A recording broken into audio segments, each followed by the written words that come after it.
let's just say this. Headline, Kansas City. I am unconcerned.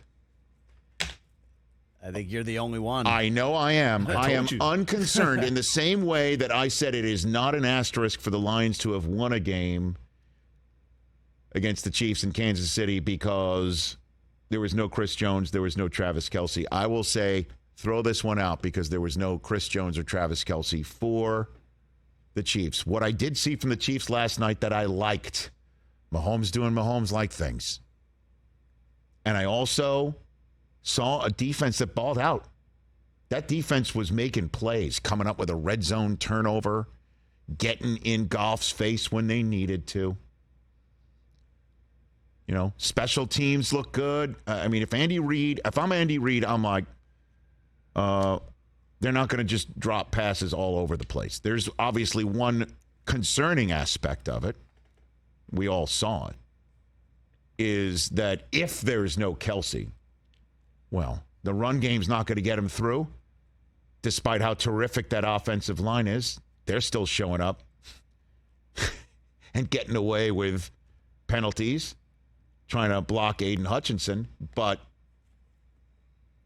I don't know who scares you outside of Kelce catching a pass. The young kids or the no-names, as Andy Reid essentially referred to them when I brought up in the interview with Andy Reid earlier this week about who's going to catch the pass, who's going to catch passes from Mahomes at the receiver position. They're going to have to step up. And there's several more games in which to step up, 16 of them. The Chiefs will walk on the field as the better team more often than not this season, maybe even 2/3 of the time this season. And Kelce's clearly got to be healthy, which he's not right now. And I know, it doesn't help to have Kadarius Toney show up like Kadarius Scissorhands. 4 drops. Kid didn't play in the preseason. He's hurt. He was hurt, and he came back. Apparently, he was good to go. Clearly, he was not good to go. That's concerning. Who's going to be circled from the receiver position? That would be the challenge I would make if I'm Andy Reid, Matt Nagy, all of them. Walk in the receiver room and go, hey,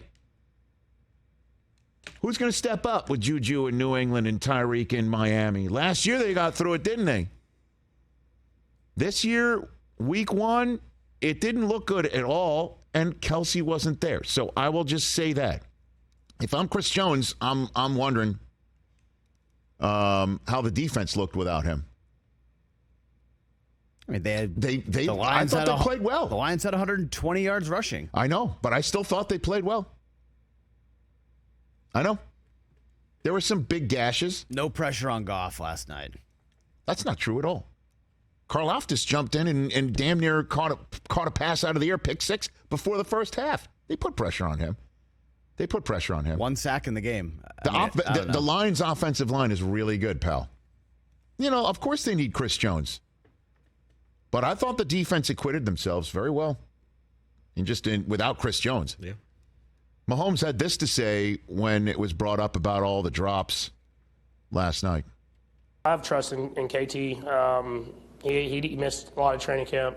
Obviously, he wanted to play and fought rehab hard so he could play. And stuff's not always going to go your way. Obviously, he would have wanted to catch a few of those in the game, but I have trust that he's going to be that guy that I go to in those crucial moments, and he's going to make the catch and win us some seasons like he did last year. So we're going to continue to work him in, get him more and more reps, and I'm sure that those drops will kind of disappear. I mean, you could put that in the category of what else is he going to say, But I'll just say it's just one game. Let's get Kelce back. Chris Jones got to come in and not be how about the fact that he showed up last night? He was a spectator. I think they knew that, right? Yeah, they know that the Chiefs were cool with it and like, okay, come on in. Because they know at some point they're going to be a family again. Until they're not. I don't know. I think the Chiefs need to think about trading for Mike Evans right now. That's not happening. Mike Evans is in a contract dispute I understand with Tampa. I mean, he's today, out there for the taking September right now. September 9th is the last day and guess what today is? The day before it. Tomorrow is the last day. And even if he doesn't have a contract, then the Bucs are going to use him. What are they going to just? Bucs aren't just going to flip Mike Evans to the Kansas City Chiefs right now. They're going to go through the season. You think? Okay. That's it. That's the business of it. What do you think? The way you think about it, it's not the way. You think the sky is as blue as your shirt. No, I don't. It's very pretty. I think it's a long season. Seasons are long. But I also think you can glean stuff from week 1 that will carry throughout the year. Okay. And that is what? I think the Chiefs. I think they need to make some changes. You can't go the rest of this year with this wide receiver group as bad as they looked last night. You can't have Patrick Mahomes running for his life. What do you have, 50 rushing yards? I saw Rashee Rice. He had to have been their leading rusher last night. I saw Rashee Rice make some nice plays, and Justin Watson. These are guys who aren't going to scare you. Tony's just got to make these plays. And Sky Moore disappeared. He didn't get a target until 4 minutes to go in the game. Disappeared. So it's just I'm going to go. It's just 1 week for the Chiefs, and I'll go. I like what the Lions have done because they won 8 of their last 10, and they've had some stones wins, like saying goodbye to Aaron Rodgers in Green Bay, in Lambeau Field, in a game that it didn't mean anything to them for the playoffs, and then showing up in Kansas City like they did last night. I don't want to overreact on a Friday, but I kind of agree with you, Chris, in the sense that if there's no one there to scare the defense, if there's no one there that they got to circle and make sure that person's accounted for, it's going to make Mahomes' job a lot. Mahomes is running tougher. for his life last night. Their offensive line did not do a good job, in my opinion. Which makes you wonder, why the D-Hop thing? Why wouldn't he want to go to Kansas City to play with that? They didn't show him the money. I thought Mahomes had. I don't know. I guess we watched the different games. I mean, running for his life. He had all kinds of time last night. On occasion, I mean, guys are going to get rushed and run around.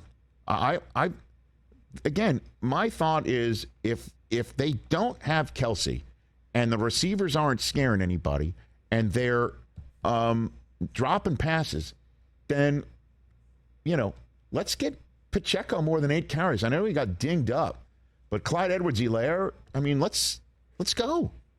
That offensive line up front. You got Creed Humphrey. You got some really good guys. That's a great offensive line. Go impose your will. But they don't have the will imposition there. They have Mahomes, and sometimes when it just doesn't work, certainly if you drop all those passes, my goodness gracious. Tony just looked. He shouldn't have been out there. Well, I mean, the pick 6 went off his hands. I mean, Mahomes threw a perfect pass.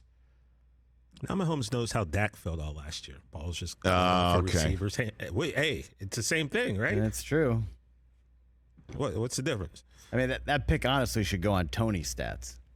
Well, that's the way. Can we fix that? Yeah. Sky Moore, 1 carry for 4 yards. Yeah, I mean, that 4th down play where they ran a trick. What was it? See, I don't know. But that's the thing that Kansas City does time and time again, and they've gotten away with it in the past. They're just too cute for their own good sometimes. One game. You look at Kansas City's schedule. It's hard. It is hard. You look at their schedule moving on. They're next up at Jacksonville, and Jacksonville would love to make them 0-2. Home for Chicago at the Jets. At Minnesota, home for Denver on a Thursday night, short week. And then come the division games where we're assuming Kelce's healthy. If Kelce's healthy for the Chargers fans know he's coming for him, and they can cover him with 13 guys, and he'll still score 3 touchdowns. What if things go really south and they're 3-6? Then we'll be talking about this not being dynastic, and we aren't living in Mahomes' world. But again, their defense, in my mind, played some really good football against some really good offensive players, man. And they were in it. I don't know why Andy Reid didn't punt and went for it on 4th and 25. And by the way, that ball hit Sky Moore in the hands. I don't know if that was tipped or not. Overthrown. Well, I mean, he's running for his life because it's 4th down. Yeah. And Sky Moore's 5'10". Like, how about Justin Ross over there who's 6'4", and that's a 1st down? Well, again, I imagine the play had blown up by that point in time. Catch the Rich Eisen Show every single day on the Roku channel, 12 to 3 Eastern, for free.